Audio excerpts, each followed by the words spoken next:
पुण्यात हरभऱ्याच्या शेतात असं महाराष्ट्र हादरला. हरभऱ्याच्या झाडाने करोडपती, जागी सटक. पुण्यातील शेतकऱ्यांनी लावलं असं डोकं, एकच खडबड.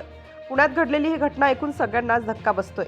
शेत, माती, हरभऱ्याचं पीक सगळं अगदी सामान्य. पाहणाऱ्याला क्षणभरही संशय येणार नाही अशी ही जागा. पण यात शांततेच्या आड काहीतरी भयानक सुरू होतं. जे समोर दिसत होतं ते खरं नव्हतंच. हा शेतकरी रोज शेतात जायचा, इतरांप्रमाणेच काम करायचा, पिकांकडे लक्ष द्यायचा, पाणी सोडायचा, तण काढायचा. गावात कुणालाही संशय येण्यासारखं काहीच नव्हतं. उलट हा माणूस मेहनती म्हणून ओळखला जायचा. पण या मेहनतीमागे एक वेगळाच खेळ सुरू होता.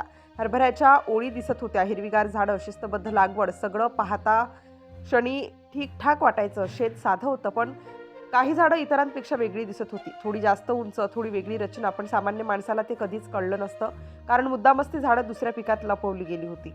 हा शेतकरी कोणाशी फारसं बोलायचं नाही, शेतात जास्त वेळ थांबायचा, बाहेरच्यांना आत येऊ द्यायचा नाही, काम सुरू आहे असं सांगून सगळ्यांना लांब ठेवायचा. आणि यातच त्याचा मोठा डाव लपलेला होता. दरम्यान पुण्यात अचानक हालचाली वाढतात. काही माहिती मिळते. माहिती खरी की खोटी याची खात्री करून घेण्यासाठी पडद्यामागे हालचाल सुरू होते.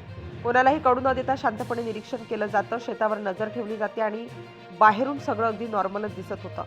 दिवस जातात, झाडांवर फुले येतात, काही झाडांवर बोंडही दिसू लागतात. इथेच खरी शंका बळावते, कारण हरभऱ्याच्या पिकात अशी झाडं असणं शक्यच नव्हतं. पण तरीही अत्यंत नियोजनबद्ध पद्धतीने सगळं केलेलं गेलं असतं. अचानक एक दिवस कोणालाही कल्पना न देता शेतात हालचाल वाढते. काही लोक थेट शेतात जातात, झाड जवळून पाहतात, माती उकरून तपासतात आणि क्षणात सगळं चित्र बदलतं. जे हरभऱ्याचं शेत वाटत होतं ते प्रत्यक्षात वेगळ्याच शेतीचं केंद्र असल्याचं समोर आलं. त्या झाडांकडे पाहून सगळेच हादरतात, कारण ही झाडं साधी नव्हती. ही अशी झाडं होती जी झटपट पैसे देणारी होती. काळ्या बाजारात ज्यांना प्रचंड मागणी आहे अशी. आणि हीच झाडं या शेतकऱ्याला रातोरात करोडपती बनवू शकत होती.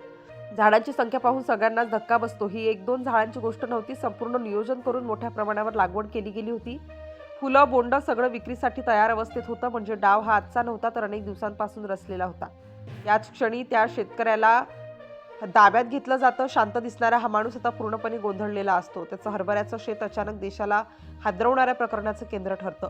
इथंच सगळ्यांना कळतं की झटपट श्रीमंत होण्याच्या नादात हा माणूस किती मोठा धोका पत्करत होता. कायद्याची पर्वा न करता समाजाचं नुकसान होईल याची जाणीव असूनही फक्त पैशांसाठी त्यानं हा मार्ग निवडला. अशा प्रकारची लागवड बेकायदेशीर आहे, यासाठी कोणतीही परवानगी नसते आणि एकदा पकड झाल्यावर शिक्षाही कठोर असते. अनेक वर्षांचा कारावास, मोठा दंड, सगळं काही एका चुकीच्या निर्णयामुळे ओढवू शकतं. पुण्यात घडलेली ही घटना सगळ्यांसाठी एक मोठा इशारा आहे. दिसायला साधं वाटणारं शेत, साधा शेतकरी, पण आत लपलेला गुन्हा किती मोठा असू शकतो हे या प्रकरणातून स्पष्ट झालं आहे.